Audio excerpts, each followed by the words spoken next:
Hello बेटा, कैसे हो आप सब लोग। आज शुरू करने वाला हूं मैं क्लास 11th का first unit some basic concept of chemistry.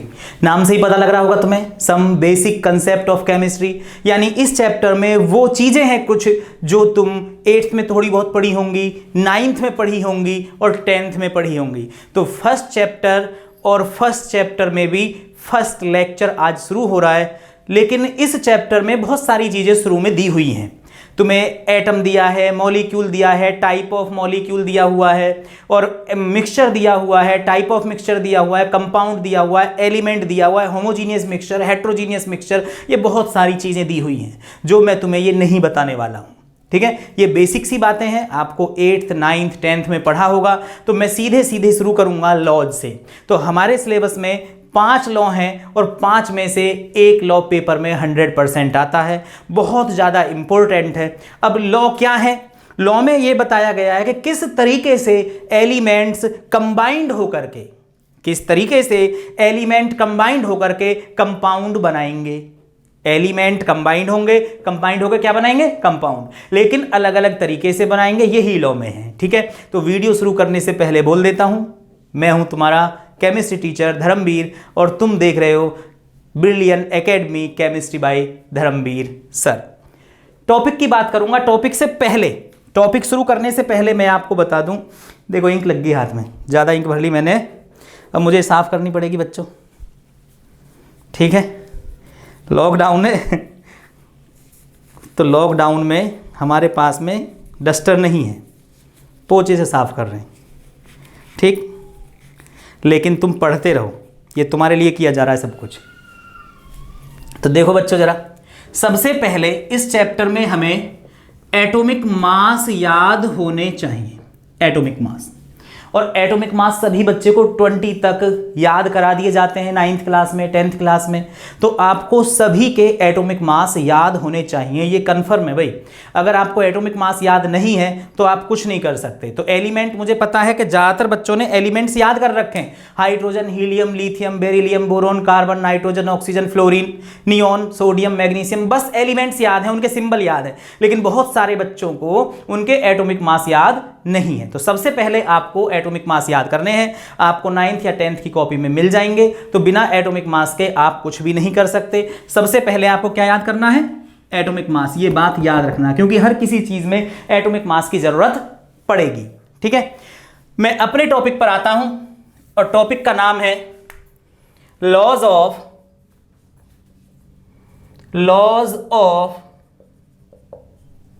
Chemical combination. Laws of chemical combination यानी लॉ का कुछ केमिकल लॉ, यानी केमिकल रिएक्शंस हैं, एलिमेंट्स हैं, मॉलिक्यूल्स हैं, उनका कुछ कॉम्बिनेशन है। अब वो कॉम्बिनेशन में आपको 5 लॉ दिए हुए हैं, 5 लॉ। ठीक है, एक एक्स्ट्रा लॉ भी बताऊंगा जिस पर बेस्ड मेंस, नीट, एडवांस में क्वेश्चन आता है, लेकिन वो हमारी एनसीईआरटी में नहीं है। उसे लॉ ऑफ रेसिप्रोकल बोलेंगे, लेकिन कब बोलेंगे वो थोड़ी देर बाद की बात है। तो सबसे पहले चलते हैं नंबर 1। पहला लॉ शुरू हुआ हमारा, law of conservation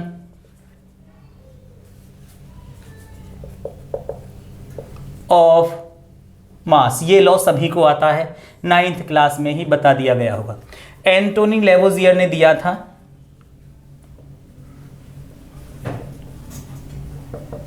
Antony Lavoisier 1789 में। ये याद करने की जरूरत नहीं है कि किसने क्या लॉ दिया है, मतलब किसने लॉ दिया है और कौन सी ईयर में लॉ दिया है, इसका कोई मतलब नहीं बनता। ये कोई पूछेगा ही नहीं आपसे कि बताओ ये लॉ किसने प्रपोज किया है, ये लॉ कौन सी ईयर में, ऐसा कोई क्वेश्चन नहीं बनेगा। लेकिन वैसे ही लिख दिया है मैंने। ठीक है, बस आपको पता होना चाहिए कि एक्चुअल में लॉ क्या कहना चाहता है। लॉ आया, लॉ ऑफ कंजर्वेशन ऑफ मास। अब इसमें क्या है, पढ़ा होगा आपने 9th 10th में कि matter can neither be created not destroyed but it can transform from one form to another form. यानी मैटर को आप ना तो क्रिएट कर सकते हो ना ही डिस्ट्रॉय कर सकते हो, बस एक फॉर्म से दूसरी फॉर्म में चेंज कर सकते हो। ठीक है, या मैं ये बोलूं कि जितना हमारे पास में रिएक्टेंट है, जितना हमारे पास में रिएक्टेंट का मास है, उतना ही हमारे पास में प्रोडक्ट का मास होना चाहिए। अगर मैं रिएक्टेंट 10 ग्राम लेकर के चल रहा हूं तो प्रोडक्ट भी कितना बनना चाहिए? 10 ग्राम। तो 10 ग्राम रिएक्टेंट है, 10 ग्राम ही क्या होगा? प्रोडक्ट। लेकिन आज के ज़माने में ये लॉ वैलिड नहीं है, कुछ चीज़ों में वैलिड नहीं है, क्योंकि 100% रिएक्टेंट से 100% प्रोडक्ट कभी नहीं बनता। जितनी भी डिकम्पोजिशन वाली रिएक्शन है, जितनी भी हीट वाली रिएक्शन है, अगर आप उन रिएक्शन को कंप्लीट करते हो तो तुम्हें उतना प्रोडक्ट नहीं मिलेगा जितना रिएक्टेंट था। आप कोई भी कागज़ ले लें, कागज़ का पीस ले लें, वेट कर लें पहले उसका, फिर उसको बर्न करो, और बर्न करने पर जो ऐश है, जो राख बची, अब उसका वेट करो, क्या वो कागज़ के वेट के बराबर आया? नहीं। तो इसका मतलब जो कागज़ का वेट था वो अलग है, जो ऐश का वेट है वो अलग है। तो और हमारा लॉ क्या कहता है? लॉ ऑफ कंजर्वेशन ऑफ मास, यानी जितना रिएक्टेंट है उतना ही क्या होना चाहिए? प्रोडक्ट होना चाहिए। तो कुछ मास हमारा एनर्जी की फॉर्म में रिलीज हो गया। तो जो एनर्जी वाली रिएक्शन होंगी, जो डिकम्पोजिशन वाली रिएक्शन होंगी, ऐसी रिएक्शन जिनमें एनर्जी रिलीज होती होगी या होती है, वो कभी भी इस लॉ को फॉलो नहीं करेंगी। तो आज के ज़माने में ये कुछ रिएक्शन या बहुत सारी रिएक्शन में वैलिड नहीं है। पुराने ज़माने में लॉ दिया गया है, देखो कितने पुराने ज़माने में, 1789 में। तो उस समय ऐसी कोई सोचता ही नहीं था कि भाई कुछ थर्मल डिकम्पोजिशन वाली रिएक्शन भी हो सकती हैं या नहीं, ऐसा कुछ नहीं। बस जितना रिएक्टेंट है उतना ही प्रोडक्ट। ठीक है, तो मैंने बताया कि जितना रिएक्टेंट है उतना ही क्या होना चाहिए? प्रोडक्ट। तो लिख रहा हूँ जरा, in all physical and chemical, in all physical and chemical changes, the total mass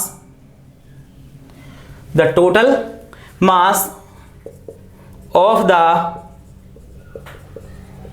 reactant is equal to that product. ये रहा जी, ये लॉ है जो मैंने अभी बताया। In all physical and chemical changes the total mass of the reactant is equal to the total mass of the product. तो reactant का मास किसके मास के बराबर होगा? प्रोडक्ट के मास के बराबर। यही क्या है? लॉ ऑफ कंजर्वेशन ऑफ मास। अब वैलिड है या नहीं ये बात छोड़ो, तुम्हें तो याद करना ही पड़ेगा। ठीक है, सिलेबस में है तो याद करना पड़ेगा, सिंपल सी बात है। ठीक है, एक छोटा सा एग्जाम्पल लेकर के चलता हूं। मैंने लिया C कार्बन, और कार्बन को तुमने ऑक्सीजन के प्रेजेंस में बर्न कर दिया, हीट कर दिया इसको, तो क्या बन गया? CO2। अब मास देखो, कार्बन का मास होता है 12 ग्राम 12, ऑक्सीजन का होता है 32 ग्राम 32, ऑक्सीजन होता है 16, और O2 हो गया, तो इसका मतलब 16 इंटू 2 16 इंटू 2 यानी 32 ग्राम। CO2 का निकालिए, C कितना हो गया? 12 प्लस 2 इंटू 16, तो टोटल आ गया 44 ग्राम। इन दोनों का सम करो, 12 और 32, तो ये भी कितना आ रहा है? 44 ग्राम। यानी 44 ग्राम क्या है? रिएक्टेंट, और प्रोडक्ट क्या है? 44 ग्राम। यानी this is the example of law of conservation of मास। तो ये लॉ ऑफ कंजर्वेशन ऑफ मास का क्या है? एग्जाम्पल है। तो जितना रिएक्टेंट का मास होगा वही उतना ही मास किसका होना चाहिए? प्रोडक्ट का। क्या कहलाएगा ये? लॉ ऑफ कंजर्वेशन ऑफ मास। ठीक है, तो अगला क्वेश्चन देखते हैं जरा, ये जल्दी से नोट डाउन करो। लो,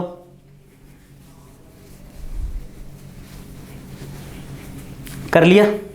एक बार फिर देख लो। अब मैं इसको रब कर रहा हूं,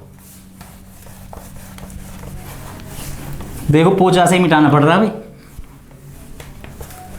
ठीक है, क्वेश्चन शुरू करते हैं। बहुत सिंपल क्वेश्चन होंगे, ध्यान से समझना, तुम भी क्वेश्चन करने की कोशिश करना। 4.9 ग्राम of potassium chlorate KClO3 is the potassium chlorate when heated यानी इसको हीट किया जाएगा, when heated produced 1.92 gram of oxygen and the residue। अब रेजिड्यू क्या हो गया? KCl। कैसे? ये तो रिएक्शन देख के पता लगेगा आपको। लेफ्ट बिहाइंड वेट,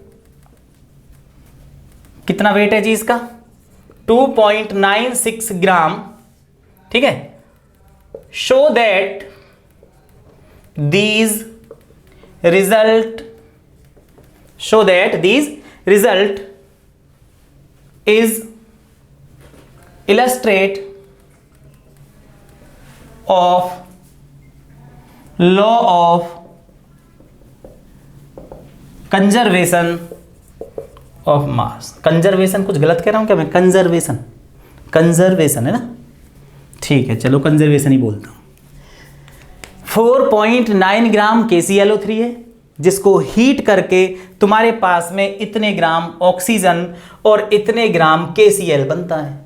तो बताओ ये जो कंडीशन है, ये जो क्वेश्चन है, क्या ये इस लॉ को फॉलो करता है? तो सबसे पहले हम एक रिएक्शन लिखते हैं, यानी हमारे पास में है KClO3, KClO3। अब इसका हीटिंग यानी डिकम्पोज किया गया इसको, तो सबसे पहले बन गया KCl और प्लस में बन गया O2। ये रिएक्शन हो गई, लेकिन अनबैलेंस्ड रिएक्शन है। आप चाहो तो बैलेंस कर सकते हो, बैलेंसिंग आपको 9th या 10th में बताई होगी, ठीक है। 11th में तो डायरेक्ट शुरू कर देते हैं। तो देखो जरा, ऑक्सीजन 3 है, मैंने यहाँ 2 कर दिया, तो ये 2 हो गया और ये 3 हो गया। अब ये बैलेंस हो गई रिएक्शन, ठीक है। अब इसमें देखो KClO3 कितना है? 4.9 ग्राम, 4.9 ग्राम, ठीक है। प्रोड्यूस्ड 1.92 ग्राम ऑफ ऑक्सीजन, यानी 1.92 ग्राम, एंड रेजिड्यू यानी जो बचा हुआ है, बचा हुआ क्या है? 2.96 ग्राम KCl, 2.96 ग्राम KCl। अब इन दोनों का सम करो, क्योंकि प्लस का साइन है दोनों के बीच में, तो इन दोनों को ऐड करो, अब सम करो, तो ये आया 4.88 ग्राम। एक्चुअल में रिएक्टेंट कितना था? 4.90 ग्राम। प्रोडक्ट कितना बन रहा है? 4.88 ग्राम। यानी जितना रिएक्टेंट है उतना प्रोडक्ट नहीं आ रहा है। तो क्या ये इसका जो अभी तुमने लॉ पढ़ा, लॉ ऑफ कंजर्वेशन ऑफ मास का एग्जाम्पल है या नहीं? तो हाँ, एग्जाम्पल है। क्यों है? क्योंकि अगर मैं एरर की बात करूं तो एरर जो आ रहा है आपका वो है, माइनस नहीं लगा रहा, प्लस लिख रहा हूं बस, वैसे प्लस माइनस बोल देते हैं। 0.02 ग्राम, ये एक्सपेरिमेंटल एरर है, एक्सपेरिमेंटल एरर, यानी बहुत कम। आप ध्यान से देखो कितनी वैल्यू है, जरा सी वैल्यू है, बहुत 0.02, बहुत नेग्लेजिबल, बहुत कम, ठीक है। इतना कम कि आप सोच भी नहीं सकते। चलो सोच तो सकते हो, जब लिख गया तो सोच भी लिया, तो बहुत कम वैल्यू है जिसको हम नेग्लेक्ट कर देंगे, छोड़ दिया। तो लगभग ये जो है इसको इक्वल कर देता हूं मैं, इक्वल 4.90 ग्राम। तो yes, it is the example of law of conservation of mass. Clear आया समझ में? तो जल्दी से करो नोट डाउन इसको पहले, ठीक है। दूसरे क्वेश्चन की तरफ चलेंगे हम। कर लिया बच्चों? अब मैं इसको मिटा देता हूं।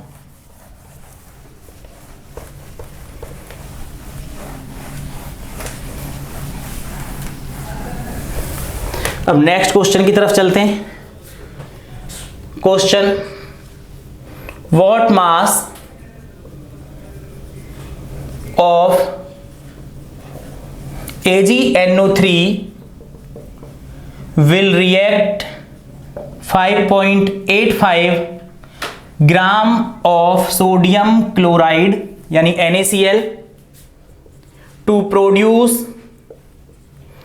14.35 ग्राम ऑफ सिल्वर क्लोराइड यानी AgCl, सिल्वर क्लोराइड हो गया, एंड 8.5 ग्राम ऑफ NaNO3। नाम बताओ इसका क्या है? NaNO3, सोडियम नाइट्रेट, ठीक है, sodium nitrate is the illustrate means example होता, is the illustrate of law, में लॉ लिखा है मैंने, law of conservation of mass. ये आर है बीच में, ठीक है, राइटिंग तो समझ जाओगे तुम, साफ साफ लिख रहा हूं बिल्कुल। What mass of AgNO3 will react, यानी AgNO3 का मास निकालना है आपको। What mass of AgNO3, it means कितना मास होगा AgNO3 का जो इतने के साथ रिएक्ट कर रहा है NaCl के साथ। इसका मतलब सबसे पहले केमिकल रिएक्शन लिखनी पड़ेगी। तो कौन रिएक्ट कर रहा है? AgNO3 किसके साथ? NaCl के साथ। क्या बन रहा है? एक तो AgCl बन रहा है एक NaNO3 बन रहा है, साफ साफ क्वेश्चन में बोल रहा है, खुद देख लो। AgNO3 will react with NaCl, तो AgNO3 will react with NaCl to form silver chloride यानी AgCl प्लस में NaNO3। अब देखो क्या क्या दिया हुआ है। AgNO3 का अमाउंट नहीं दिया हुआ, NaCl का अमाउंट दिया है आपको 5.85 ग्राम, ठीक। 14.35 ग्राम ऑफ AgCl यानी 14.35 ग्राम, 8.5 ग्राम ऑफ NaNO3, 8.5 ग्राम। बड़ा सिंपल हो गया, ये तो मैथ में बहुत इजी सा कंसेप्ट है। इसको क्या मान लूं मैं, x प्लस 5.85 इक्वल 14.35 प्लस 8.5। इन दोनों को सम करो, इसको इधर ले जाओ, माइनस कर देना, तो x इक्वल कितना आएगा, 17 ग्राम। कितना आएगा, 17 ग्राम। समझ गए ना कैसे करना है। इन दोनों को क्या करना है, ऐड करना है, सम करना है। इस वाले को इधर लेके जाओगे तो माइनस हो जाएगा, कितना बचेगा, 17 ग्राम। ये जो 17 ग्राम है ये किसकी वैल्यू है, x की। किसकी वैल्यू है, x की। पॉइंट मत समझना इसे। 17 ग्राम किसकी वैल्यू है, x की। तो इस 17 ग्राम को यहां AgNO3 के पास रखो। 17 प्लस NaCl कितना, 5.85 इक्वल AgCl कितना, 14.35 प्लस NaNO3 कितना, 8.5। ठीक है, 17 प्लस 5.85 प्लस ये। अब इसका सम करो और इसका सम करो, करो तो क्या ये बराबर आया दोनों, यस, दोनों इक्वल हैं। करके देख लेना। इसका मतलब ये भी लॉ ऑफ कंजर्वेशन ऑफ मास का क्या हुआ, एग्जाम्पल हुआ। तो जल्दी से नोट डाउन करो और पूरा करना है। कैलकुलेशन ऐसे छोड़ मत देना, मैंने सर्कल बना दिया तो तुम भी सर्कल बना दो। करो जरा कंप्लीट इस क्वेश्चन को, मिटा दूं बच्चों। अब इसको मैं रब कर रहा हूं। एक क्वेश्चन और बता दूं तुम्हें, थोड़ा अच्छा क्लियर हो जाएगा। यानी सिंपल सी बात यह है कि लॉ ये कह रहा है कि जितना मास है उतना ही प्रोडक्ट का होना चाहिए। बस ये देखना है तुम्हें। अगर दोनों मास इक्वल आते हैं तो लॉ परफेक्ट है, यानी लॉ को फॉलो कर रहा है। अगर दोनों इक्वल नहीं आते हैं तो लॉ को फॉलो नहीं कर रहा है। ठीक है, थोड़ी बहुत एक्सपेरिमेंटल एरर हो सकती है जो वो क्वेश्चन आया था। ऐसे ना हो कि बहुत बड़ा डिफरेंस आ रहा है, 1 ग्राम का आ रहा है, 2 ग्राम का आ रहा है, 3 ग्राम का आ रहा है, तब भी तुम कह रहे हो कि जी नेग्लेक्ट कर देंगे इसको। तब ऐसा नहीं हो सकता। ठीक है, तो क्वेश्चन चलते हैं फिर से एक। इफ 6.3 ग्राम ऑफ NaHCO3, क्या इसका नाम जानते हो तुम, NaHCO3? Sodium hydrogen carbonate, sodium hydrogen carbonate या sodium bicarbonate. 6.3 gram of sodium hydrogen carbonate या sodium bicarbonate are added to 15 gram of acetic acid CH3COOH। ये तो जाना पहचाना है तुम्हारा, एसिटिक एसिड। और ये भी ठीक है, इसीलिए चैप्टर का नाम है बेसिक कंसेप्ट, यानी वही चीजें आएंगी जो आप पढ़ चुके हो। थोड़ी बहुत फालतू आ सकती हैं लेकिन बिल्कुल बेस वही होगा। CH3COOH solution, solution. ठीक है, the residue is found to weigh 18 gram. What is the mass of CO2 released in the reaction? Question आया कुछ समझ में? एक बार पढ़ो जरा अपने आप, बताएं। 6.3 ग्राम ऑफ NaHCO3 यानी sodium bicarbonate NaHCO3 are added to इतने ग्राम ऑफ एसिटिक एसिड यानी CH3COOH एरो। क्या रिलीज हुआ, CO2 plus CH3COONA sodium acetate बनता है प्लस H2O। आप रिएक्शन को बैलेंस करके देखो, यही बनेगा। CH3COONA इसके साथ गया, ये रहा CH3COONA। इसमें से CO2 निकल गया, CO2 रिलीज हो गया इसमें से, तो क्या बचा इसमें? केवल एक O बच रहा।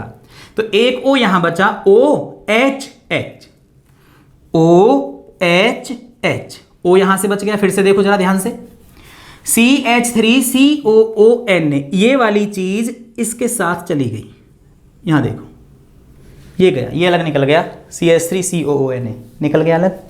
अब CO3 में से CO2 निकल गया, C ये गायब हो गया, इसमें से 2 O निकल गई है, तो बचा एक O। तो एक तो O यहां बच रहा है, एक H बच रहा है, एक H बच रहा है, OHH। OHH मतलब H2O, ये रहा H2, ठीक है। तो फिर से लिखता हूं, NaHCO3, NaHCO3 plus CH3COOH, CH3COOH, और ये रिएक्शन हो रही है। क्या कह रहा है इसमें? इतने ग्राम NaHCO3, यानी ये 6.3 ग्राम है। CH3COOH कितना है? 15 ग्राम, 15 ग्राम, ठीक है। तुमसे कहा गया है कि CO2, फिर से देखते हैं कि the residue is found to, residue, ये रेजिड्यू जो बचा हुआ है वो रेजिड्यू कितना? 18 ग्राम। तो बताओ CO2 कितना रिलीज हुआ? बताओ CO2 कितना रिलीज हुआ? यही कह रहा है, what is the mass of CO2, what is the mass of CO2? बड़ा सिंपल है, plus 6.3 plus 15 equal x plus 18, नहीं कर सकते,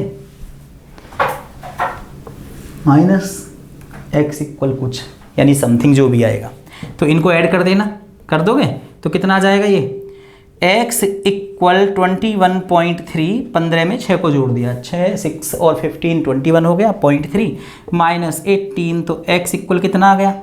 कर दोगे अब तो, इतने ग्राम, ठीक है। तो जो CO2 रिलीज हुआ वो 3.3 ग्राम रिलीज हुआ, कितना? 3.3। अब ये x की वैल्यू आई 3.3 ग्राम, तो इसको उठा करके यहां रखोगे, ये जो वैल्यू आई है ये किसकी आई है? x की, इसको उठा के यहां रखोगे, 3.3 प्लस ये, इन दोनों का ऐड और इन दोनों का ऐड, क्या बराबर होगा? तो बराबर ही होगा भाई, ठीक है, क्योंकि इसी से तो कैलकुलेट किया है। तो ये जो एग्जाम्पल है ये भी क्या है? लॉ ऑफ कंजर्वेशन ऑफ मास का एक एग्जाम्पल है, सिंपल सा, ठीक है। तो कर लो जल्दी से, मिटा दो, इसको भी मिटा देता हूं, एक क्वेश्चन तुम्हें दे दूं, कर लोगे घर से?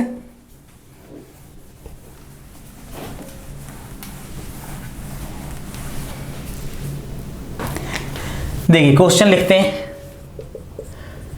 4.2 gram of NaHCO3 is added to a solution, solution लिखा SOL की पावर n, ऐसे लिख देता हूं मैं, तुम्हारे लिए भी सॉल्यूशन आएगा, 12th क्लास में भी है, 11th में भी है, मोलैरिटी, नॉर्मेलिटी, मोल फ्रैक्शन है 11th में भी, ठीक है। Solution of acetic acid weighing 10 gram, it is observed that 2.2 gram of CO2 is released। 4.2 gram NaCO3 को ऐड किया जाता है एसिटिक एसिड में, CH3COOH में, जिसका वेट कितना है? 10 ग्राम है। तो ऑब्जर्व ये किया गया जो 2.2 ग्राम है वो CO2 उसमें से रिलीज हो रहा है। अब ये भी जो मैंने क्वेश्चन कराया था उसमें CO2 के अमाउंट निकलवा रहा था, लेकिन सेम रिएक्शन के साथ इसमें क्या बोल रहा है कि CO2 के अमाउंट दे रहा है, CO2 रिलीज हुआ, ठीक है। तो फिर रेजिड्यू के अमाउंट निकलवा रहा है, the residue left behind is found to weight, अच्छा ये भी दे दिया मैंने, पूरा क्वेश्चन नहीं पढ़ा, 12 gram, show that these observation are in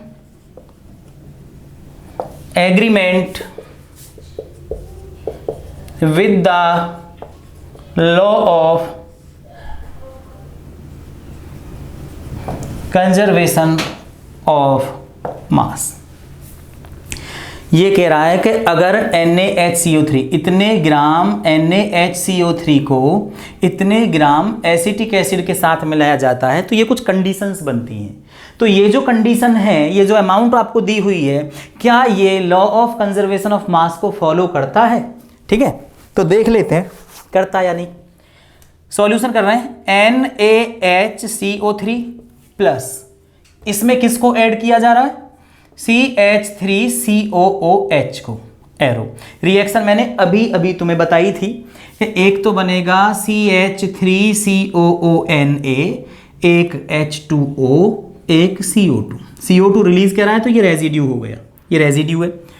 NaHCO3 कितना? 4.2 ग्राम। CH3COOH कितना? 10 ग्राम। अगर मैं इन दोनों का सम करता हूं तो ये आ गया 14.2 ग्राम। ये दोनों को ऐड कर दिया मैंने। रेजिड्यू कितना दे रखा है? 12 ग्राम। 12 प्लस CO2 कितना है? CO2 2.2 ग्राम। इन दोनों का ऐड करो तो कितना आ गया? 14.2 ग्राम। अब देखो रिएक्टेंट और प्रोडक्ट इक्वल है क्या? इक्वल दिख रहे हैं क्या तुम्हें? ये दोनों इक्वल हैं, तो इसका मतलब ये लॉ ऑफ कंजर्वेशन ऑफ मास को फॉलो कर रहा है। ठीक है बच्चों, तो जल्दी से नोट डाउन करो आप इसको।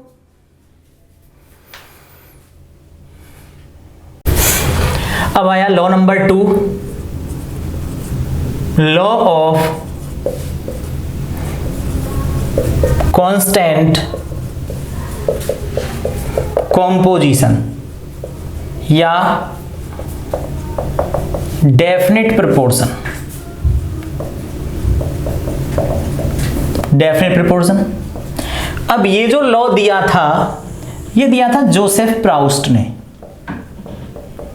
जोसेफ प्राउस्ट, ये सब याद करने की जरूरत नहीं है। 1799 में जोसेफ प्राउस्ट ने बताया था। क्या बताया था इस लॉ के अकॉर्डिंग? उन्होंने बताया था कि किसी एलिमेंट को जैसे कंबाइन करेंगे तो कोई कंपाउंड बना, उसको आप कहीं से भी ले लो, अपने घर से ले लो, पड़ोसी के घर से ले लो, दूसरे के घर से ले लो, तीसरे के घर से ले लो, कहीं से भी ले लो, तो वो जिस जिस एलिमेंट के कॉम्बिनेशन से बना है, वो कंपाउंड जिस जिस एलिमेंट के कॉम्बिनेशन से बना है, उसमें उस एलिमेंट का जो रेशियो है ना वो डेफिनिट होगा, वो कॉम्पोजिशन डेफिनिट होगी, कांस्टेंट होगी। ठीक है, जैसे बाद में एग्जांपल बाद में बताता हूं, पहले मैं डेफिनेशन लिख देता हूं। ठीक है, a chemical compound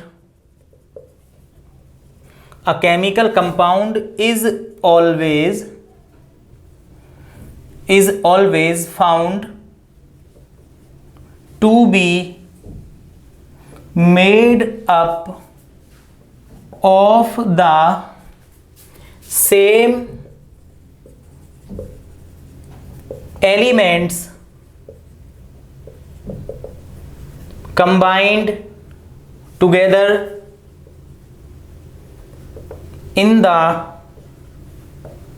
same fixed proportion by mass। proportion by mass यानी जो कंपाउंड बनेगा, जो केमिकल कंपाउंड बनेगा सेम एलिमेंट के कॉम्बिनेशन से, उनका जो मास है ना, वो डेफिनिट होगा। उन एलिमेंट्स का जो मास है वो डेफिनिट होगा, रेशियो डेफिनिट होगा, एलिमेंट्स का रेशियो डेफिनिट होगा। ठीक है, जैसे एग्जांपल लेकर के चल रहा हूं, तुमने वाटर लिया, किसी भी बच्चे ने, तुमने वाटर लिया और वो वाटर लिया टैप वाटर, टंकी का पानी ले लिया तुमने। एक तुम्हारा दोस्त घूमने गया गोवा और वहां से ले आया सी वाटर, गंगा जल समझ के कि भाई ये तो गंगा जल है, दिखाऊंगा दोस्तों को, देखो मैं कहां से लाया हूं, गोवा से भर के लाया हूं सी वाटर। एक ने लिया रेन वाटर, एक दोस्त ने लिया रेन वाटर, एक दोस्त ने लिया ड्रेन वाटर। लिख दो ड्रेन वाटर भी, चलो छोड़ो ड्रेन वाटर को। टैप वाटर का फॉर्मूला H2O, सी वाटर का फॉर्मूला H2O, रेन वाटर का फॉर्मूला H2O। कहीं से भी ले लो H2O ही होगा। अब यहां रेशियो किसका? H और O का। तो H कितने हैं? 2, 2:16, ऑक्सीजन 1 है, 2:16, 2:16। यानी 1:8, 1:8 और 1:8। तो किसी कंपाउंड को आप कहीं से भी ले लो, कहीं से बना लो, एलिमेंट से, डेफिनेट एलिमेंट से बनाओ, तो उनके जो मास है, उनके एलिमेंट का जो मास है, उसका जो रेशियो है वो डेफिनेट होगा। कांस्टेंट बोल ही रहा है, डेफिनेट बोल ही रहा है, इसमें डेफिनेट कांस्टेंट सिमिलर होगा, सेम होगा। बात आ गई समझ में अच्छे तरीके से। तो किसी कंपाउंड को आप कहीं से भी ले लो और उसमें जो एलिमेंट के मास का रेशियो है वो कैसा होगा, डेफिनेट होगा। आई बात समझ में। एक और लेते हैं दूसरा एग्जाम्पल। C+O2 arrow CO2। तो यहां रेशियो किस किस का हो गया, कार्बन रेशियो ऑक्सीजन 12, कार्बन 12 होता है, 12 ratio O2, O2 is the 32। ठीक है।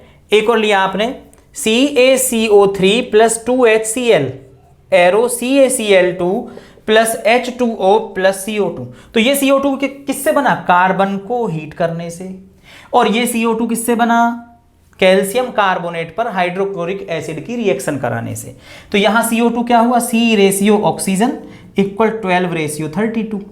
देखो दोनों सिमिलर आ रहे हैं।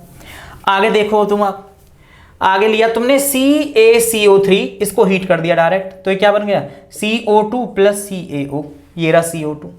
तो इसमें भी रेशियो किसका है, C ratio O equal 12 ratio 32, 12 ratio 32। एक और ले लो 2NaHCO3, इसे सोडियम बाइकार्बोनेट बोलते हैं। अभी मैं लॉ ऑफ कंजर्वेशन ऑफ मास में मैंने आपको बताया था ये फॉर्मूला, ठीक है। इससे बना Na2CO3 प्लस H2O प्लस में CO2, CO2 ये रहा, C ratio O 12 ratio 32 equal 12 ratio 32, 4 से डिवाइड कर तो 3 4 जा 8, 3 रेशियो मतलब 3 4 जा है ना, 4 3 जा, 4 से डिवाइड कर दिया, 3 ratio 8, 3 ratio 8, 3 ratio 8, 3 ratio 8 equal आ रहा है या नहीं आ रहा, बोलो आ रहा है, डेफिनेट प्रोपोर्शन है नहीं। तो जब आप एलिमेंट्स को कंबाइन करोगे तो उनके मास, उनके एलिमेंट के मास का जो रेशियो है वो कैसा होगा, डेफिनेट होगा। तो जल्दी से नोट डाउन करें।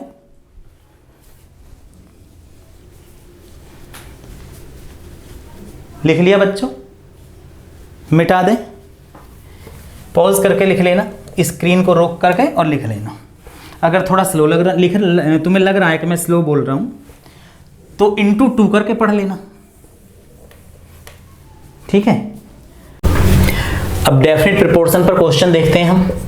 क्वेश्चन क्या है, इन एक्सपेरिमेंट फर्स्ट, यानी 2 एक्सपेरिमेंट किए जा रहे हैं जिनमें से मैं फर्स्ट एक्सपेरिमेंट की बात कर रहा हूं। In experiment first 0.243 gram of magnesium on heating with oxygen to give 0.403 gram of magnesium oxide. ये कह रहा है इतने ग्राम मैग्नीशियम को अगर ऑक्सीजन के साथ हीट किया गया तो इतने ग्राम मैग्नीशियम ऑक्साइड बना। एक्सपेरिमेंट 2, इन एक्सपेरिमेंट 2, ये दूसरे एक्सपेरिमेंट की बात कर रहा हूं। 0.182 ग्राम of magnesium is heated, is छोड़ो, on heating with oxygen to give 0.3020 gram of magnesium oxide. Is that example of law of definite proportion. Magnesium को, इतने मैग्नीशियम को ऑक्सीजन के साथ हीट करते हैं तो इतना मैग्नीशियम ऑक्साइड बना, इतने मैग्नीशियम को ऑक्सीजन के साथ हीट करते हैं तो इतना मैग्नीशियम ऑक्साइड बना। तो क्या ये लॉ ऑफ डेफिनेट प्रोपोर्शन का एग्जाम्पल है? तो आपको देखना पड़ेगा। एक तरफ लिखा मैंने मैग्नीशियम, एक तरफ लिखा मैंने ऑक्सीजन, एक तरफ लिखा मैंने magnesium oxide. Experiment first, magnesium कितना है भाई, 0.243 ग्राम। मैग्नीशियम ऑक्साइड कितना है, 0.403 ग्राम। भाई इसको इसके साथ हीट किया गया तो ये बना। अब ये अमाउंट कैसे निकलेगी? इस अमाउंट में से इसको माइनस कर दो। इसको इसके साथ हीट किया गया तो ये बना, इसको इसके साथ हीट करके ये बना। फिर से समझ लो, इसको इसके साथ हीट करके ये बना। तो ये कैसे निकालूं मैं? इस अमाउंट में से इसको माइनस कर दो तो ऑक्सीजन आ जाएगा। तो आप इसमें से इसको माइनस कर देना, कर दोगे तो 0.160 के आसपास आ गया। ये एक्सपेरिमेंट फर्स्ट हुआ, एक्सपेरिमेंट फर्स्ट। अब एक्सपेरिमेंट सेकंड। सेकंड क्या कहता है भाई? 0.182 ग्राम और को हीट किया जाता है ऑक्सीजन के साथ, जो नहीं पता है इतने ग्राम MgO बन रहा है। कितने ग्राम? 0.302 ग्राम, 0.302 ग्राम। अब ऑक्सीजन निकालना है तो इसमें से इसको माइनस करो, इसमें से इसको माइनस करो और ये आ जाएगा। तो ये आ गया इस बार 0.120, 0.120 ये आ गया। ठीक है, अब तुम्हें निकालना है रेशियो किस किस का? Mg और O का। किसका? Mg और O का। तो एक Mg ratio O in case first, in experiment first, in experiment first Mg ratio O यानी ये रहा। तो कितना आ गया? 0.243 रेशियो 0.160 इक्वल आ गया 1.51। इन एक्सपेरिमेंट 2 फिर से ले लीजिए आप, मैग्नीशियम रेशियो ऑक्सीजन इक्वल इस बार कितना है? 0.182 रेशियो 0.120 इक्वल, इसका डिवाइड इसमें करो, पॉइंट से तो पॉइंट कैंसिल हो ही रहा है। तो 182/120 तो कितना आ गया? 1.51। तो दोनों का रेशियो कैसा आ रहा है? सिमिलर आ रहा है, सेम आ रहा है। तो इसका मतलब ये एग्जाम्पल है लॉ ऑफ डेफिनेट प्रोपोर्शन का। तो जल्दी से लिखें जरा, लिखो बच्चों जल्दी से। लिख दिया? ओके, मिटा रहे।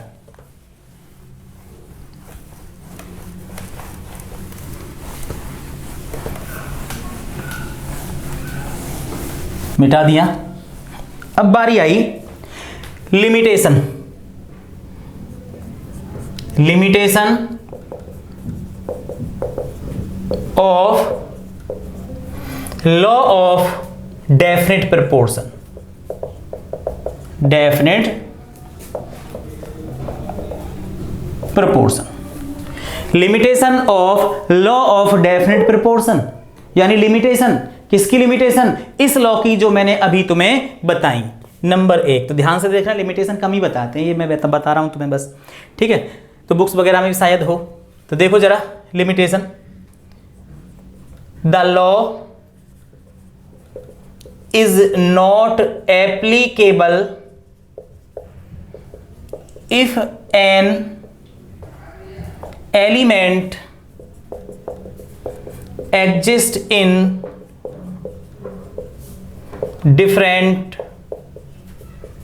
isotopes। अब आइसोटोप क्या होते हैं अभी पता लगेगा। which may be involved in the formation of the compound। बड़ा सिंपल है। ये कह रहा है कि ये जो लॉ है ये आइसोटोप में एप्लीकेबल नहीं है। ये लॉ आइसोटोप में एप्लीकेबल नहीं है। अब पता है ना आइसोटोप क्या होते हैं, आइसोबार क्या होते हैं। आइसोटोप क्या होते हैं बता दो जरा। ऐसे एलिमेंट जिनका एटॉमिक नंबर सेम होता है और एटॉमिक मास डिफरेंट होता है, आइसोटोप। और आइसोबार क्या होते हैं? जिनमें एटॉमिक मास सेम होता है। ठीक है ना। तो अब मैंने एक एग्जांपल लिया, मैंने लिया CO2। अब कार्बन के जो हैं वो 2 आइसोटोप हैं, नंबर 1 कार्बन, दूसरा भी कार्बन। तो कार्बन का एटॉमिक मास होता है 12, लेकिन दूसरे कार्बन का एटॉमिक मास होता है 14, यानी आइसोटोप जो है कार्बन का। तो एक का मास कितना है? 12, एटॉमिक नंबर 6 और एटॉमिक नंबर 6। ठीक है। अगर ये CO2 इस कार्बन से बना है तो इसका रेशियो हुआ C ratio oxygen equal arrow लगा दिया नीचे, C कितना हुआ 12:32 यानी 4:8, 3:8, 4 का डिवाइड कर रहे हैं ना, 3:8। अगर ये CO2 इससे मिलकर के बना है, अगर ये CO2 इससे बना है तो इस बार C/O और C कितना हो गया इस बार 14:32 क्योंकि O2 है। बात आ गई 14:32। तो पहले कितना रहा 12:32, ठीक है। अब ये 2 से ही डिवाइड हो पाएगा तो 7:16 आप बोल सकते हो। तो देखो 3:8 और 7:16, जबकि लॉ क्या कहता है कि रेशियो कैसा होना चाहिए, डेफिनिट। रेशियो कैसा होना चाहिए, डेफिनिट। तो कोई जरूरी नहीं कि सभी में एलिमेंट के मास का रेशियो डेफिनिट होगा। तो एलिमेंट सेम है, फॉर्मूला सेम है, फॉर्मूला सेम है, फॉर्मूला सेम है, लेकिन रेशियो डिस्टर्ब है, रेशियो चेंज है। बात आ गई समझ में यहां तक? तो जल्दी से लिमिटेशन लिखें। ये पहली, फॉर्मूला सेम है, इसका भी CO2 इसके लिए भी CO2, लेकिन दोनों में रेशियो डिफरेंट है क्योंकि आइसोटोप का यूज हो गया। तो दूसरी लिमिटेशन की बात करेंगे अब हम। मिटा दूं मैं इसको, लिख लो जल्दी, ठीक है, या यहीं लिख देता हूं, चलो यहां लिख देता हूं। दूसरी लिमिटेशन नंबर 2, द एलिमेंट्स में कंबाइन, द एलिमेंट्स में combine in the same ratio but the compounds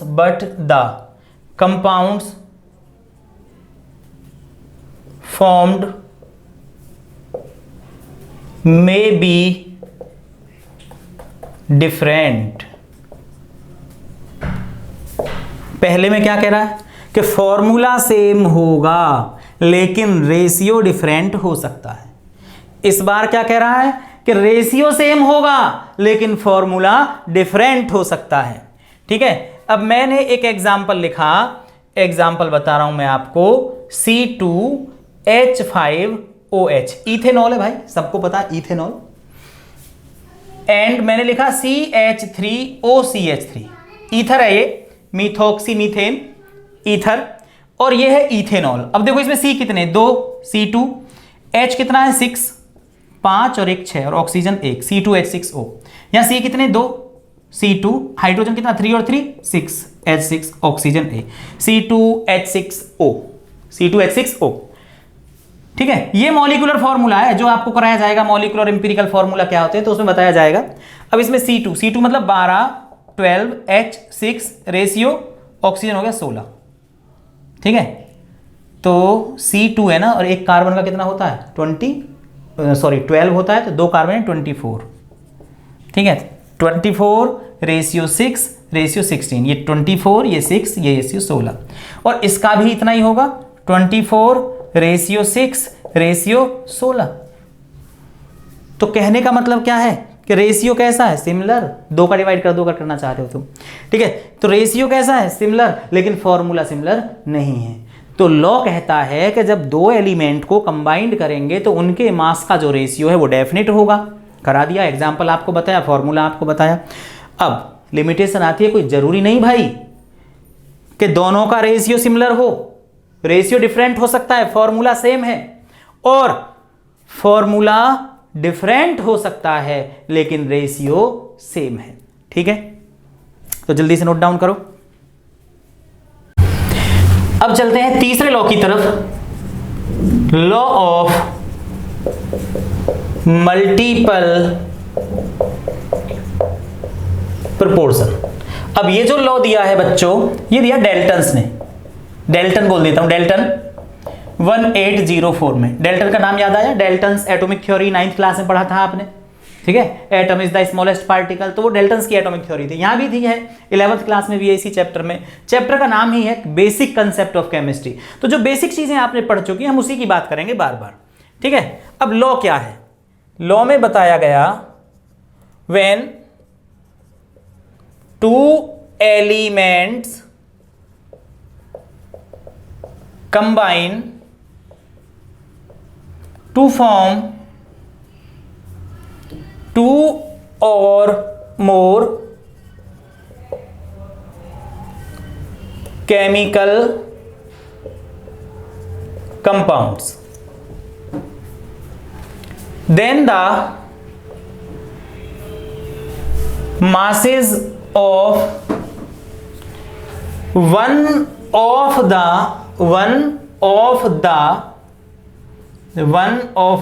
elements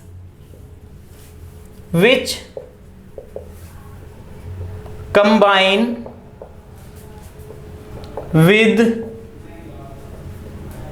a fixed mass of the other bear a simple ratio to one another। पढ़ो एक बार। When two elements combine to form two or more chemical compounds, then the masses of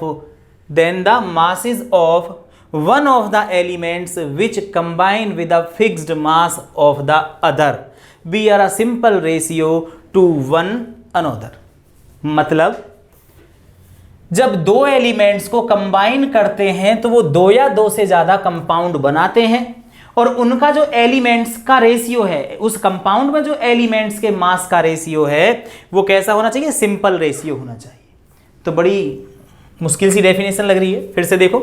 When two elements combine, दो element combine किए जाते हैं to form to और more chemical compound, तो वो दो या दो से ज्यादा कंपाउंड बना सकते हैं, ठीक है। तो उनमें then the masses of one of the element, एक एलिमेंट का जो मास है combine with a fixed mass of the other, दूसरे के फिक्स एलिमेंट, दूसरे के फिक्स मास वाले एलिमेंट से कंबाइंड होकर के सिंपल रेशियो शो करेगा, ठीक है। जब दो एलिमेंट को एक साथ कंबाइंड करते हैं तो उनमें से एक का मास वेरी कर रहा है, एक का मास फिक्स है, तो उनमें जो वेरी कर रहा है उसके मास का रेशियो एक सिंपल होल नंबर में होगा, ठीक है। एग्जाम्पल समझे, मैंने कार्बन लिया।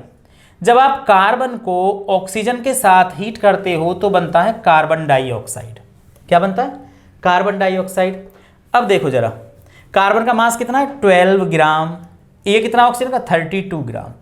तो ये कितना हो गया तुम्हारे पास में? 12 और 32,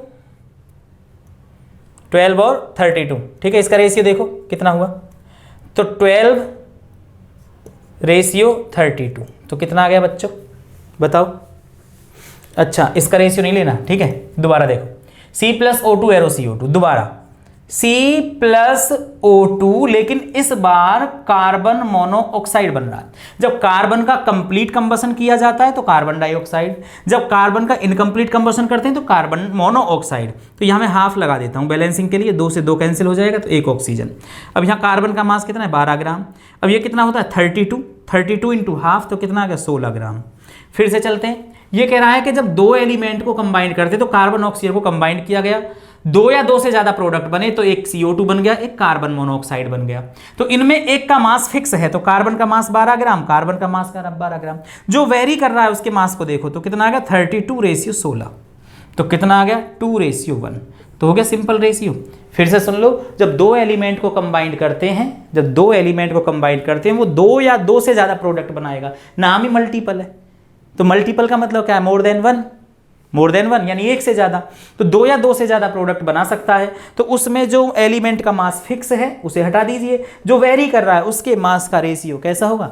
फिक्स होगा, ठीक है। दूसरा एग्जाम्पल देखें, आप देखोगे एग्जाम्पल 2। हाइड्रोजन गैस होता है, जब ऑक्सीजन के साथ जोड़ते हैं, इसको कंबाइन करते हैं, रिएक्शन कराते हैं तो बनता है H2O2, हाइड्रोजन परऑक्साइड, ठीक है। इसका मास कितना? 2 ग्राम। इसका कितना? 32 ग्राम। दोबारा लिया आपने H2 plus O2 arrow H2, और रिएक्शन को बैलेंस करो, ये H2O2, तो यहां मैंने हाफ कर दिया, तो ये कितना मास हो गया? 2 ग्राम, और ये कितना हो गया? 16 ग्राम। तो 2 ग्राम मास कैसा हो गया? फिक्स हो गया। तो इन दोनों का रेशियो 32 रेशियो 16 इक्वल कितना गया? 2 रेशियो 1। बात आ गई समझ में। तो जब दो एलिमेंट को, हाइड्रोजन को ऑक्सीजन को, कार्बन को ऑक्सीजन को, और भी कुछ हो सकते हैं, दो एलिमेंट को कंबाइंड करते हैं तो उनमें एक का मास फिक्स है, दूसरे का वेरी कर रहा है, तो दूसरे का जो मास है वो सिंपल होल नंबर में होगा। ठीक है, एक और ले लेते हैं, लिख लो जरा, नोट डाउन करो। कर लिया? अब देखो, एक और देखो, मैंने लिया नाइट्रोजन एंड ऑक्सीजन, नाइट्रोजन और ऑक्सीजन। तो नाइट्रोजन और ऑक्सीजन ने जो कंपाउंड बनाया वो एक तो बनाया N2O, एक बनाया NO, एक बनाया N2O3, एक बनाया N2O4 और एक बनाया N2O5। तो यहां क्या आ गया? नाइट्रोजन, और यहां क्या आ गया? ऑक्सीजन। ठीक है, अब नाइट्रोजन 2 है तो 28 हो गया, ऑक्सीजन 1 है तो 16 हो गया, नाइट्रोजन 14, ऑक्सीजन 16, N2 28, ऑक्सीजन 32, 16 3 जा 16 3 जा 48, N2 28 64। ठीक है, N2 28 80। रूल क्या कहता है? दो एलिमेंट को कंबाइन किया, कर दिया नाइट्रोजन ऑक्सीजन को, एक से ज्यादा प्रोडक्ट बने तो एक से ज्यादा प्रोडक्ट बन गए। अब इनमें एक का मास फिक्स है, तो मास तो फिक्स है ही नहीं भाई, देख लो जरा, ना तो ऑक्सीजन का फिक्स आ रहा है ना नाइट्रोजन का आ रहा है। तो अब इसको आप फिक्स कर लो, इसको आप फिक्स कर लो। तो कैसे फिक्स करोगे? फिक्स करना भी देख लो, दोबारा लिखेंगे अब इसी को, नाइट्रोजन ऑक्सीजन, ये लिख दिया। ठीक है, अब क्या करना है? 28, ठीक है 28 रख लिया, 16, दूसरे में क्या 14, तो मैं इसमें 2 से मल्टीप्लाई कर दूंगा सारे में, 2 2, तो ये कितना हो जाएगा? 28 32।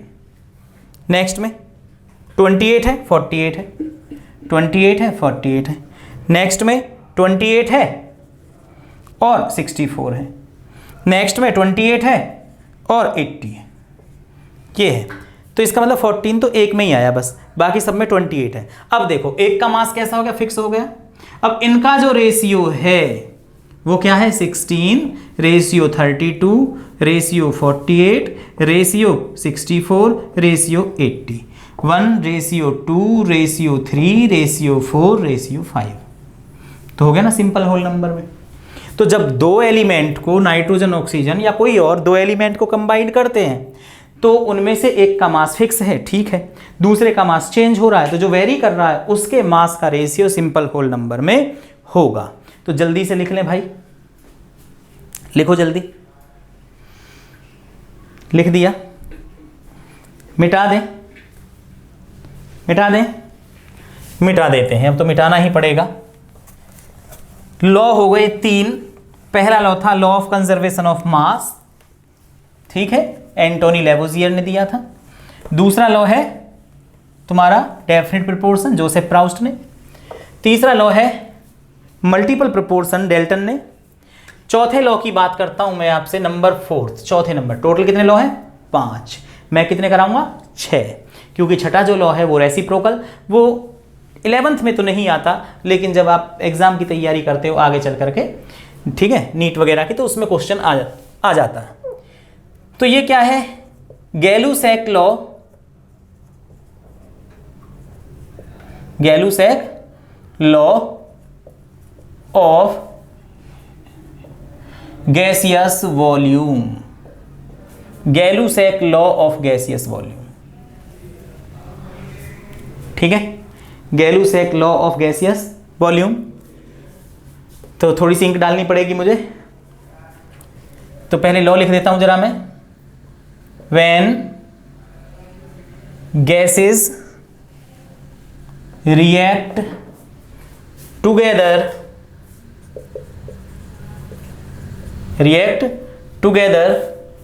they always do so in volume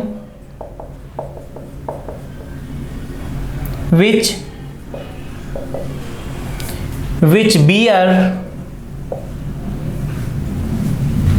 a simple ratio, bear a simple ratio to one another and to the volume of the products. If these are also gases, if these are also gases, provided all measurements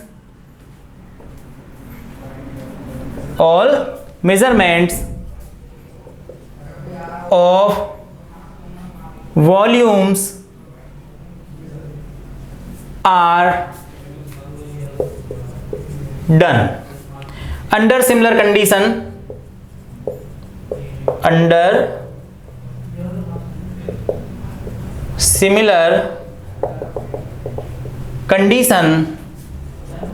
of temperature, ये मैंने temperature लिखा है TEMP, temperature and pressure, ठीक है।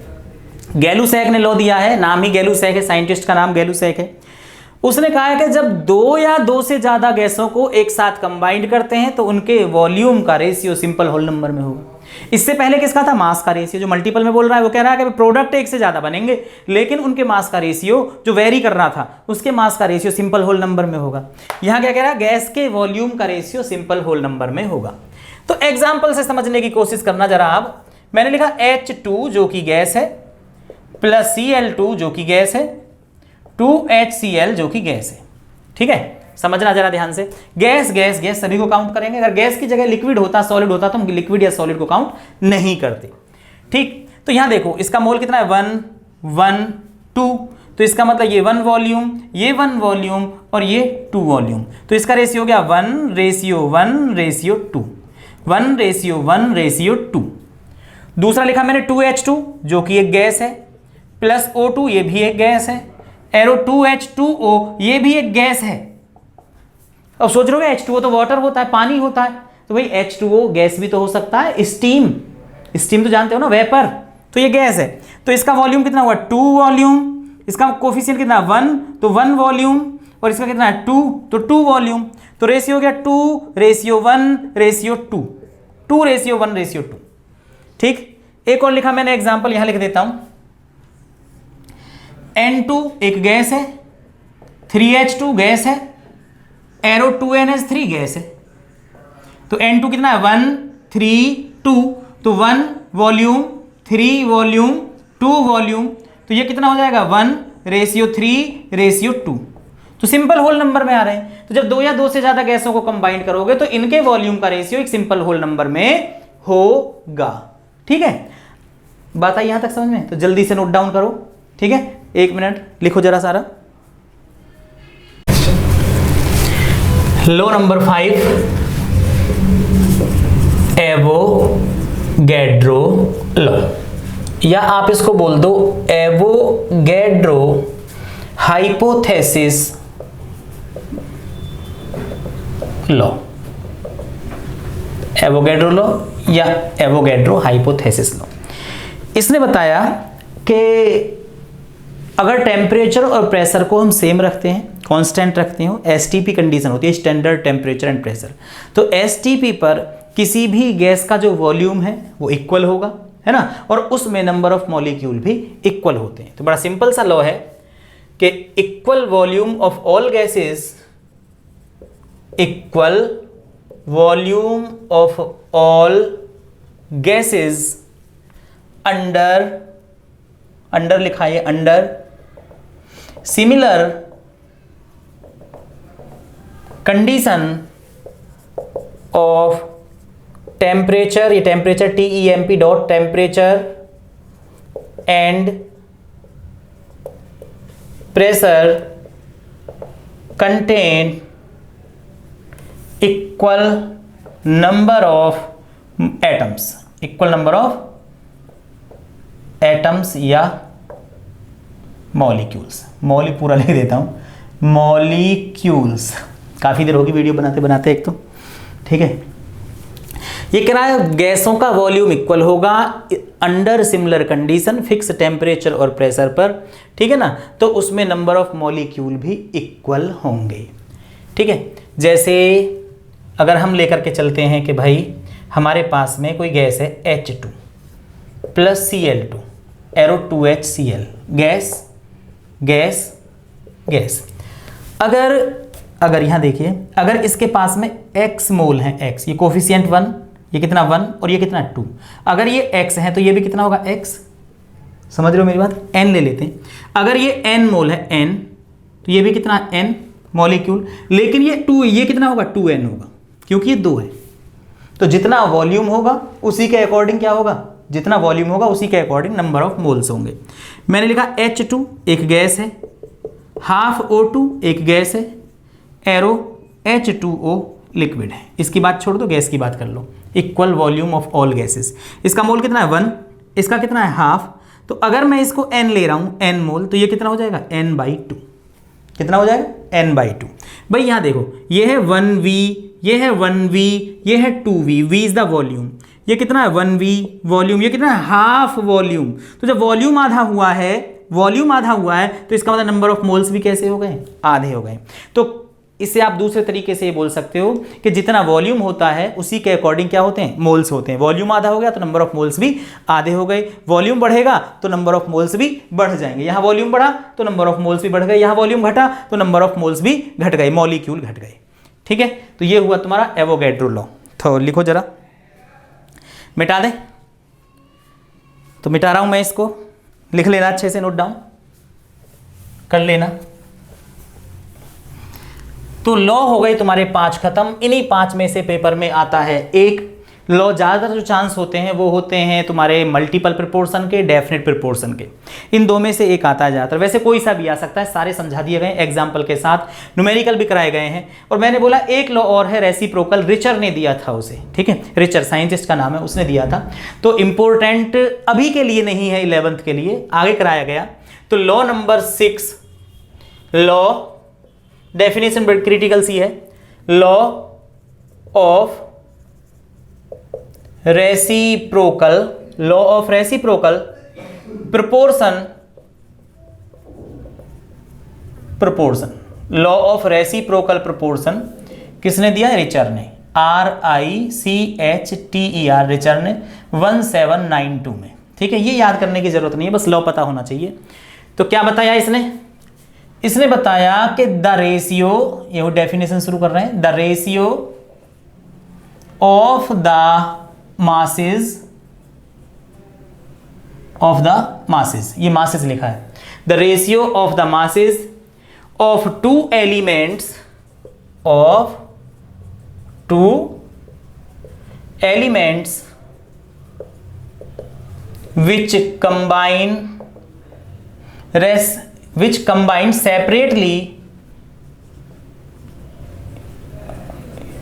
Separately, यानी 2 element हैं, उनके मास को हम कंबाइन कर रहे हैं सेपरेटली, अलग अलग, separately, with a fixed mass of the third element, of the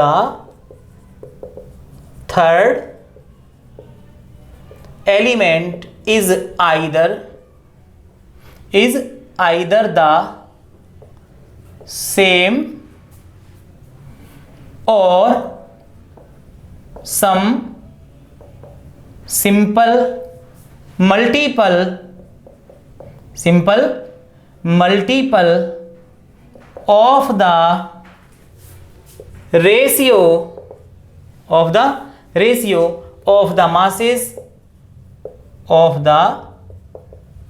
masses in which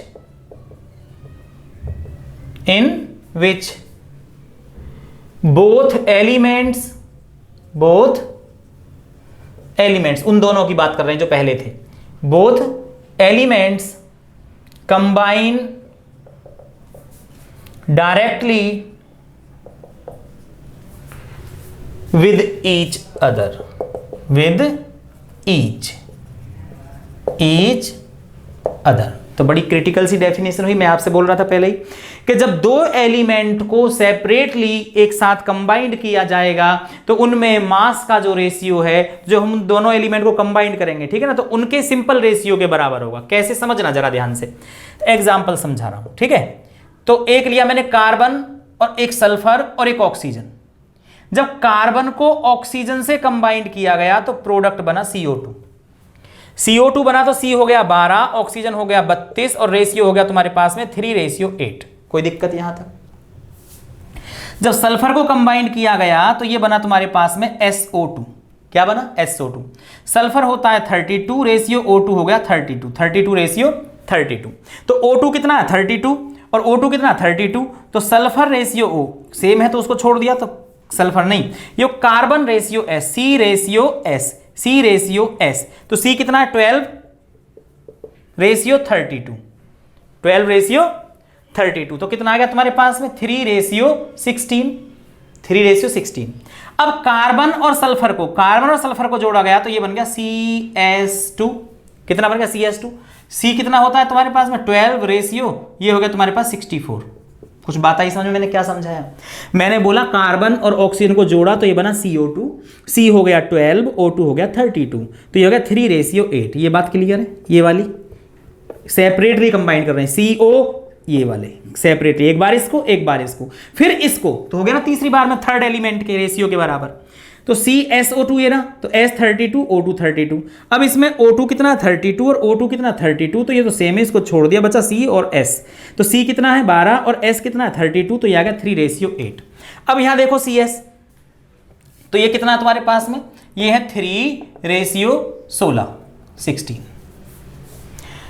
तो C/S इक्वल, यानी इनका रेशियो एक सिंपल होल नंबर में होगा। किस में होगा? सिंपल होल नंबर में होगा। ठीक है, तो कर दोगे। ये 16 क्यों आएगा? ये 8 आएगा। ठीक है, किस में होगा? सिंपल होल नंबर में। तो कितना? 3/8 ये रहा इनका रेशियो, इसका और इसका रेशियो 3:16। 3 से 3 कटा, 8 2 जा 16। तो कितना आ गया तुम्हारे पास में?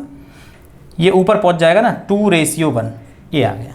तो हो गया सिंपल होल नंबर। फिर से सुन लो, जब दो एलिमेंट्स को, the ratio of the masses of two elements separately combined with each other, तो इनका जो रेशियो है वो जो तीसरे एलिमेंट के रेशियो है उनका रेशियो, यानी इसका रेशियो और इसका रेशियो किस में आएगा? एक सिंपल होल नंबर में आएगा। तो रेशियो ज्यादा हो रहा है हर बार, रेशियो है। देखो CO2 सेपरेटली कंबाइंड किया, SO2 सेपरेटली कंबाइंड किया, इनका रेशियो आया 3:8। अब CS इसका रेशियो है 3:16। तो इसका रेशियो और इसका रेशियो, इन दोनों का जो रेशियो होगा वो सिंपल होल नंबर में होगा। ये है रेसिप्रोकल। ठीक है, दूसरा एग्जांपल देखो, दूसरे से समझो जरा। मैंने लिखा सल्फर, मैंने लिखा ऑक्सीजन, और थोड़ा नीचे लिख लूँ मैं, मैंने लिखा सल्फर, ऑक्सीजन और H। अब समझना, जब सल्फर को हाइड्रोजन के साथ कंबाइंड करते हैं, जोड़ते हैं, तो बनता है H2S और ये हो गया 2:32। सल्फर 32 होता है एटॉमिक मास। एटॉमिक मास आपको याद करने पड़ेंगे। जब ऑक्सीजन को हाइड्रोजन के साथ कंबाइंड करते हैं तो बनता है H2O, यानी 2:16। तो यहाँ 2 और ये 2 फिक्स है, खत्म कहानी, बचा 32 रेशियो। तो मैं लिख दूं पहले S/O, S ये रहा S/O। तो S कितना है 32, रेशियो O कितना 16, तो कितना आ गया 2:1। ये आया अभी इन दोनों का रेशियो। अब डायरेक्ट कंबाइन कर रहे हैं, डायरेक्ट, तो ये बनेगा SO2। तो S कितना है तुम्हारे पास में? S कितना है? S/O इक्वल S कितना है 32, रेशियो ये कितना है 32, 16 दूनी 32, 32। तो ये कितना आ गया 1:1। कितना आ गया? 1:1। ठीक है ना। अब ले लो भाई रेशियो, ले लो S/O का। तो ये कितना 2/1, ये रहा 2/1 अपॉन 1/1, 1/1। तो कितना आ गया 2:1 आ गया। ठीक है, फिर से सुन लो एक बार, जब दो एलिमेंट्स को सेपरेटली कंबाइंड करेंगे, सेपरेटली अलग अलग, तो उनका रेशियो, और फिर डायरेक्टली कंबाइंड करेंगे, उस डायरेक्ट वाले का रेशियो सिंपल होल नंबर में होगा। तो जल्दी से नोट डाउन करो, मैं साइड में हो गया जरा। ठीक है, कर लिया, पॉज कर लो स्क्रीन को। अब सुनो, आज तुम्हारी पहली क्लास थी और पहली क्लास में मैंने आपको कराया था, ठीक है, law of chemical combination. 5 law हैं, 5 में से एक पेपर में ज़रूर पूछा जाएगा, रिटन में याद होना चाहिए आपको। एग्जाम्पल तो खास नहीं आते हैं इस पर बेस्ड, डेफिनेशन ज़रूर आती है, तो तुम्हें याद होना ज़रूरी है, ठीक है। अगली जो क्लास होगी उसमें सॉल्यूशन करा देंगे या कुछ ना कुछ करा ही देंगे। तो तब तक के लिए ऑल द वेरी बेस्ट बच्चों, मेहनत करते रहो और पढ़ते रहो। तो नेक्स्ट वीडियो का इंतज़ार करो और इसको अच्छे तरीके से पढ़ लीजिए, ठीक है।